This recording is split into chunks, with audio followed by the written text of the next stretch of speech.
Got to spend some time this weekend with the Call of Duty Vanguard beta. Now, this adds a lot of new elements. We're not just playing the Champion Hill mode that was present in the alpha, but we're getting our first hands on multiplayer and kind of starting to feel what this game is really going to be like.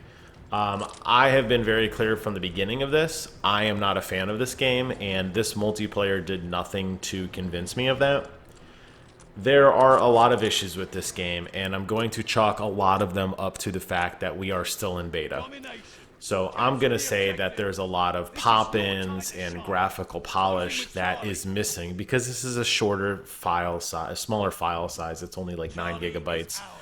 I can imagine they didn't upload high resolution texture packs. I can imagine that there's a lot of blurriness and fuzziness that's a result of that. So I'm not going to pick on the graphical performance at this time. I may point some things out, like the pop-in or the weird reflection on my gun, or the weird haze from the rain that's flying by, but I understand that. Gameplay. Gameplay is actually surprisingly good. This definitely has a very smooth feel to it. It feels a lot like Warzone. I think a lot of people are going to be pleasantly surprised with how fluid your character moves around the map. Jumping, climbing, the clamber effect, sliding, all is in this game, and that's great. So in terms of moving around the map, you're not going to get in your own way, and I do appreciate that. But I have a lot of issues with it, and I think the biggest issue I have with it, if I could only pick one, is the aesthetics. I don't mind that it's World War II. I think I've been pretty clear. I think we're all sick of World War II games. I know I am. This game is very bizarre in what it's trying to aesthetically be. It's clearly not a period piece. They did not have red dot sights during World War II, yet here I am running around in a quote-unquote World War II world with a fully automatic machine gun, which did exist, with a nice big red sight on the, nice big hollow sight on the top. And it doesn't feel right. It just is weird because you're handcuffed by that poor technology of the day with poor recoil patterns and excessive reloading times. And when you get into things like kill streaks, they're very odd and bizarre. You're pulling out that old-time satellite phone, but you're still calling in your missile strikes. You're still calling in a UAV of sorts. It doesn't really feel aesthetic to the time. And it's weird. You're getting like the worst of everything with the best of everything simultaneously, but I think the worst wins. Even the map design is very bizarre. There's a couple maps you'll get to enjoy in this multiplayer. This particular map takes place on a remote island, right? So there's a lot of foliage and wind effects going over rocks and trees and such. So it's bright and vibrant. We're getting away from that gray, muffled trench warfare from the previous alpha that I hated. And I'm glad for that. However, the map itself is just weird. You have a battleship, which is kind of like sunk up on the shore. Then there's tanks next to that. Other maps, you'll notice graphical inconsistencies too. It's almost like they had a game that they wanted and they just had to figure out what kind of World War II assets they could almost utilize as a wrapper around the game, and as a result of that is you're getting this very weird like layout, and you're getting these aesthetics that don't really seem like they mesh. And the more you look at it, the weirder it gets. I mean, like I said, you've already got guns that aren't really set for this period or this time. You look at some of the gear that you're utilizing, doesn't make a whole lot of sense. The maps are definitely like, they're designed well. I think I like the lanes. I like the fact that all the maps have verticality and lots of terrain, which is great for cover and for moving around the map and flanking. But when you look overall at kind of what the map is trying to be, it just doesn't make sense. And maybe people will just look at that and say, oh, who cares? You're nitpicking. If the worst thing you have to say is that a tank is next to a ship, then okay. But for me, when I'm getting into these shooters and enjoying them, gameplay is a very big important part of it, but so is some of that overall aesthetic, and it's just not here. It's very, very interesting that they decided to go this route. And they didn't commit to it. I think that's the problem. You still have the same issues as well with some of the color vibrancy. The overlay of items, whether it be ammo boxes or dog tags or some of the other collectibles that are basically interactives, if you want to think of it that way, on the map. They are way overpowering. They're visually distracting. It's hard to play this game with all of these giant letters and symbols and such over the game screen.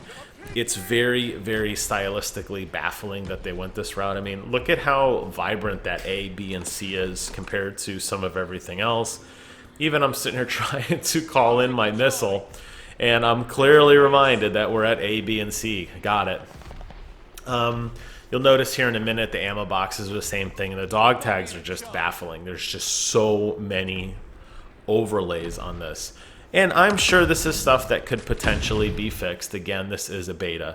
But a lot of these design choices, I think, will really kind of stick with the game because that's a lot of the way the core of the game was built. If aesthetics aren't your thing and you don't care about that, the one thing you are absolutely going to care about, and my other giant gripe with this game, is absolutely the sound design, which is horrendous and non-existing simultaneously at the same time. In terms of just general ambience and background music, you will find very little. Not that I expect to be serenaded when I'm playing.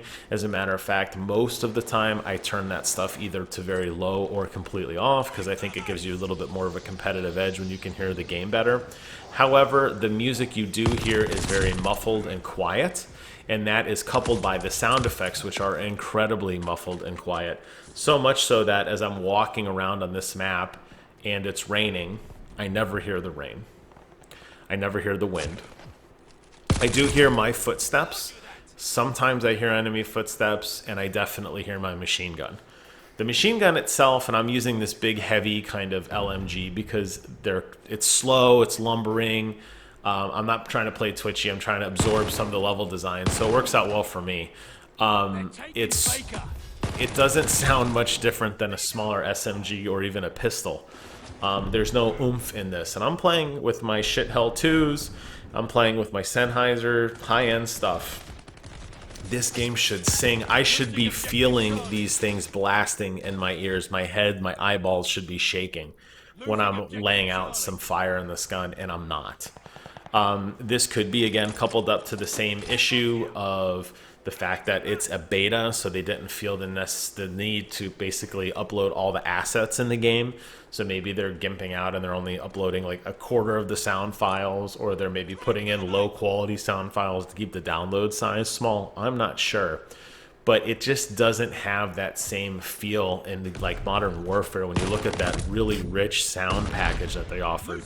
I've been very critical of Cold War sound design, a little less so than Modern Warfare because it is built largely on, or Warzone because it is built on the Modern Warfare engine, but the sound design in this game is even worse than Cold War, and it's very muffled and quiet, and it lacks any real impact.